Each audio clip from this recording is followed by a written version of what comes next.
Et bonjour à tous, on se retrouve cette semaine pour une nouvelle vidéo NFL, une vidéo d'avant-match, une vidéo à propos de la Week 2. C'est parti. Et pour cette semaine, pour cette Week 2, j'ai choisi de vous présenter le match qui opposera les Kansas City Chiefs aux Philadelphia Eagles. Donc le match aura lieu à Kansas City. Il s'agit de la revanche du dernier Super Bowl qui elle-même était déjà une revanche d'un Super Bowl de quelques années auparavant. Donc il s'agit d'un match très important, notamment pour les Chiefs sur le plan du mental. Ils ont perdu, ils se sont fait marcher dessus, on va en reparler.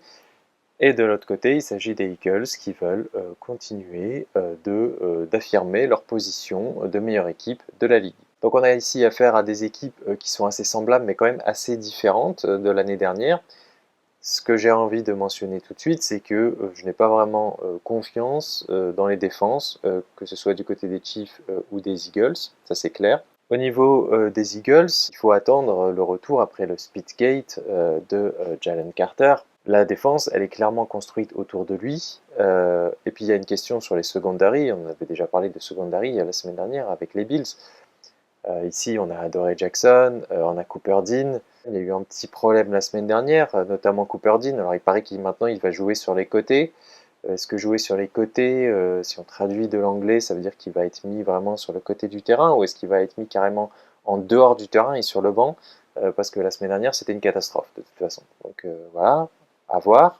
Du côté des Chiefs, c'est pas mieux. Au Super Bowl, ils se sont fait détruire à la course par les Eagles.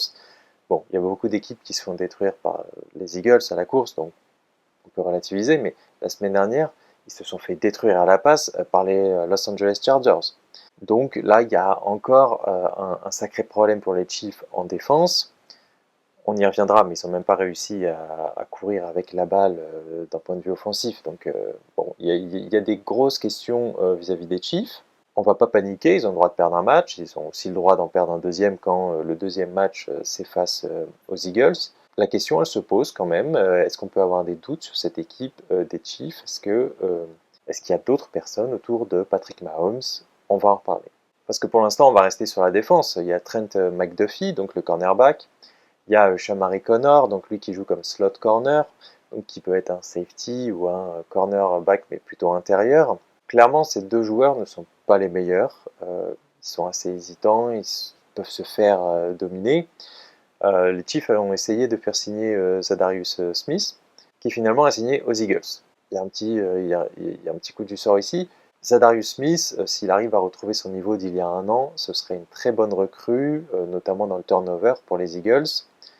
Ça pourrait leur faire du bien eux aussi, puisque on a dit qu'autour de Jalen Carter, ça avait été faible la semaine dernière. Notamment sur le pass rush. La semaine dernière, Uche était leur meilleur pass rusher, alors que Smith et Hunt n'ont pas touché, n'ont pas fait tomber le quarterback adverse de tout le match. Donc il y a un gros problème au niveau du pass rush pour une équipe qui est censée miser une bonne partie de son jeu sur le physique. Ils n'ont pas réussi à faire bouger les protecteurs du quarterback d'en face. Évidemment, on ne peut pas imputer le pass rush, un manque de pass rush à l'absence de Jalen Carter.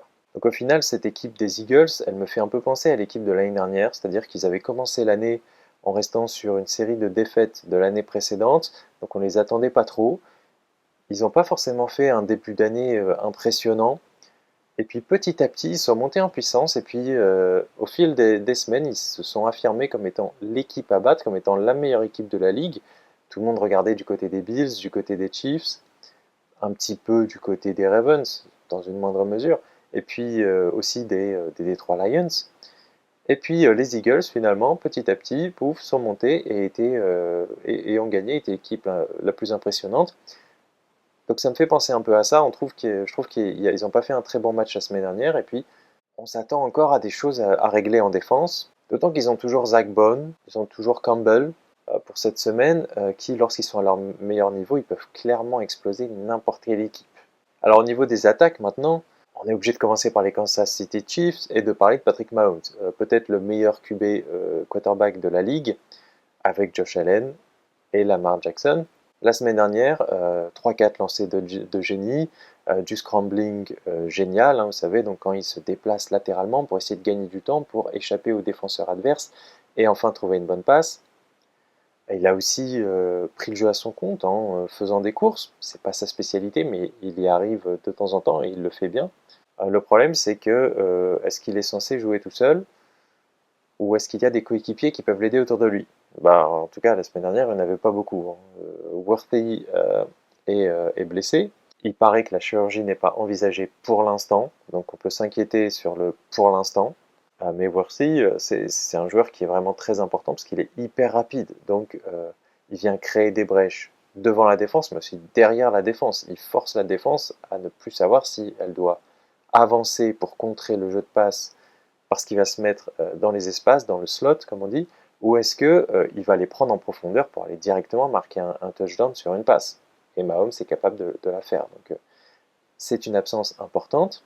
Kelsey, on peut se demander quel impact il va avoir. On sait que c'est un gros match pour lui, qu'il a perdu du poids, mais au premier match, en week 1, on n'a pas vu grand-chose. D'autant qu'on l'a dit, du côté des Eagles, il y a Campbell qui est très bon au marquage, et donc il va falloir essayer de faire preuve d'imagination et de talent pour y échapper. Du côté des Eagles, on l'a dit, c'est surtout un jeu de course. Ils ont écrasé les Chiefs comme ça la semaine dernière. Ils ont gagné leur match la semaine dernière sans marquer un seul touchdown à la passe. Mais ça peut être une des clés. Une des clés de ce match, c'est que pour stopper les Eagles, il faut stopper leur running back, donc le principal joueur de course, Saquon Barkley. C'est ce que les Chiefs avaient essayé de faire au Super Bowl, et a priori, c'est ce qu'ils vont essayer de faire maintenant. Alors, il faut aussi bloquer Jalen Hurts, le quarterback, qui lui aussi est capable de partir à la course. Donc ici, on peut se dire que ça ne va pas vraiment changer, mais ça va laisser des espaces pour les wide receivers. Donc Devontae Smith, qui très souvent, lorsqu'il joue contre les Chiefs, complète ses 100 yards par match.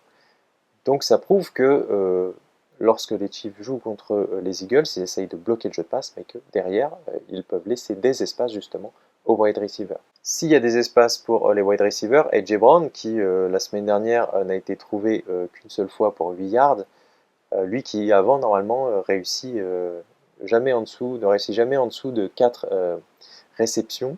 Donc lui, ça va l'avantager parce qu'il a connu une week 1 assez compliquée.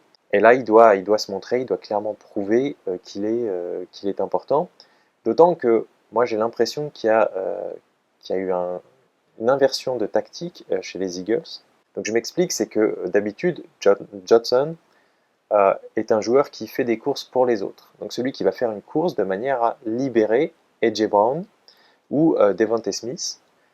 Et la semaine dernière, j'ai eu l'impression que c'était inversé, c'est-à-dire que ils l'ont davantage utilisé, ce qui a impacté le jeu d'AJ Brown.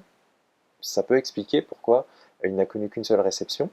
Et donc moi ici, si ça se confirme, il y a quelque chose de très important ici. Est-ce qu'on va continuer d'utiliser Johnson pour lui passer le ballon, ou est-ce qu'on va revenir à la tactique précédente qui est de l'utiliser comme une feinte et de faire semblant de lui passer le ballon pour qu'il libère des espaces? Pour les Chiefs, pour moi, la clé, puisque Worthy ne va pas être là, Mahomes peut tout faire, pour moi la clé ça va être de bombarder donc le slot, cet espace entre la ligne de scrimmage. Donc on m'a posé des questions la semaine dernière. La ligne de scrimmage, c'est la ligne de départ du ballon, et la ligne de défense, donc c'est cet espace entre les deux s'appelle le slot, de bombarder cet espace de tight end. Donc le tight end, c'est justement ce joueur qui va venir dans cet espace, donc quelqu'un qui n'est pas forcément hyper rapide, mais qui est très intelligent pour trouver des espaces. C'est aussi un joueur qui est capable de défendre et de pousser pour libérer le quarterback.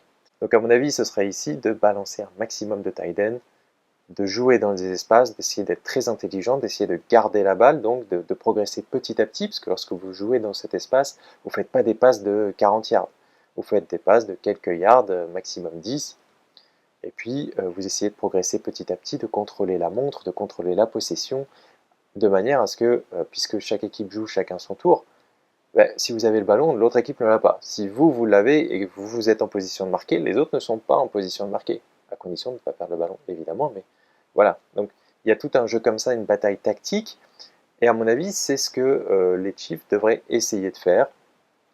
Mais là, je l'ai dit, il y a du répondant en face, puisqu'il y a Campbell, et la défense des Eagles est très impressionnante. S'ils règlent leurs problèmes de la semaine 1, on l'a dit, avec le retour de Jalen Carter, pourquoi pas. Donc ça nous offre ici une bataille tactique très intéressante et avec deux visions de jeu qui peuvent être particulièrement efficaces des deux côtés. Donc voilà pour ma présentation, je vais passer au prono. Alors la semaine dernière, j'ai choisi un prono un peu facile, hein, les Broncos face aux Titans, même si le match a été serré, c'était quand même a priori déséquilibré sur le papier, ce qui m'a permis, n'empêche, d'avoir ma première victoire. L'année dernière, si vous vous rappelez, j'avais eu du mal à avoir ma première victoire, donc là c'est fait, c'est débloqué, on joue sans pression maintenant. Donc j'ai regardé un peu tous les matchs. Bon, il y a les Ravens qui vont jouer face aux Browns. Bon, c'est une toute petite cote. Ça veut dire qu'a priori, il n'y a pas débat. Est-ce que j'ai envie de mettre les Ravens? Pourquoi pas? Ensuite, j'ai vu le match Bills face aux Jets. C'est un match piège, là je vous dis. Les Bills sont favoris, mais les Jets ont les armes, notamment sur le jeu de course, pour faire mal aux Bills. Ensuite, il y a le match des Lions face aux Bears. Donc, c'est deux équipes qui ont perdu leur premier match. A priori, les Lions sont au-dessus, mais c'est le début de saison. On n'en sait rien, mais a priori, normalement, ils sont meilleurs. Autre match piège, les Bengals face aux Jacks. Les Bengals, normalement, sont très forts. Joe Burrow, c'est l'un des meilleurs quarterbacks. Mais les Bengals ont gagné difficilement. Les Jacks ont gagné assez facilement. Ils ont impressionné. Mais ils ont joué face à une équipe qui était faible. Donc, on ne connaît pas trop. Est-ce qu'ils vont finalement enfin répondre aux attentes, ou est-ce que c'était c'était juste parce que c'était une équipe faible? J'en sais rien. Donc là, c'est un match piège. Les Dallas Cowboys sont favoris face aux Giants. A priori, ça va passer. De même pour les Rams face aux Titans. Donc là aussi, on est sur des cotes pas très intéressantes. A priori aussi, pareil pour les Cardinals, Arizona Cardinals. Face aux Panthers, c'est un peu moins vrai parce que c'est une moins bonne équipe que les Rams et que les Cowboys. Mais pourquoi pas? San Francisco pourrait l'être aussi, mais attention, là, il faut préciser que Brock Purdy est blessé, que c'est Mac Jones qui va jouer, donc le quarterback, donc l'élément le plus important. Mac Jones a fait une première saison donc en rookie exceptionnel, il aurait pu être élu rookie de l'année, et depuis, crise de confiance et il n'y a plus rien. Donc, moi je trouve que là, il y a un petit risque de parier là-dessus. Une bonne pioche, les Patriots face aux Dolphins. Les Dolphins sont favoris, mais pour moi, ils sont très mauvais. C'est vrai qu'ils ont toujours Tyreek Hill, le wide receiver, mais depuis un an, il n'est pas à son meilleur niveau. Et les Patriots ont impressionné au premier match. On a une cote qui est presque à 2, donc il y a un petit risque. Si vous êtes joueur, ça peut se tenter. Pour ce qui est des autres matchs, bon, c'est vraiment assez équilibré. Parfois, c'est pas justifié, je trouve les cotes à 1,5, 1,6, on devrait plutôt être à du 1,7 face à du 1,8. Et là, on est parfois du 1,5 et 1,6. Je trouve que c'est pas justifié parce que il n'y a vraiment pas de favoris, c'est vraiment à la pièce.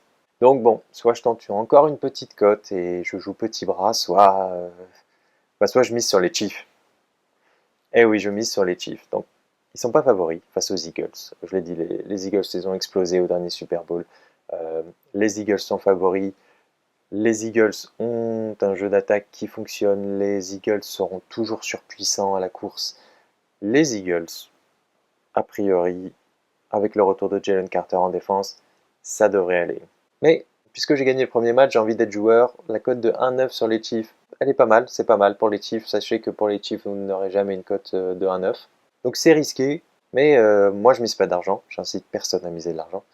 Mais pour mon prono, pour le prono de la secte, donc je valide mon prono, je mise sur les Chiefs pour le match de la Week 2 face aux Philadelphia Eagles. Pourquoi? Deux raisons. Les Eagles n'ont pas bien joué au premier match. Ils ont gagné, mais ils n'ont pas bien joué. Et deuxièmement, le match aura lieu à Kansas City. La semaine dernière, on avait un cas similaire entre les Bills et les Ravens, et je pensais que les Ravens pouvaient gagner, mais je voulais pas trop en parler, puisque le match avait lieu à Buffalo. Là, le match, il a lieu à Kansas City. Donc clairement, je reste sur ma position. L'esprit de revanche à Kansas City, face à une équipe qui n'a pas bien joué au premier match, je mise sur les Chiefs. Je vous remercie de m'avoir suivi, je vous souhaite de bons matchs, un bon week-end, et on se retrouve la semaine prochaine pour les vidéos de compte rendu. À bientôt.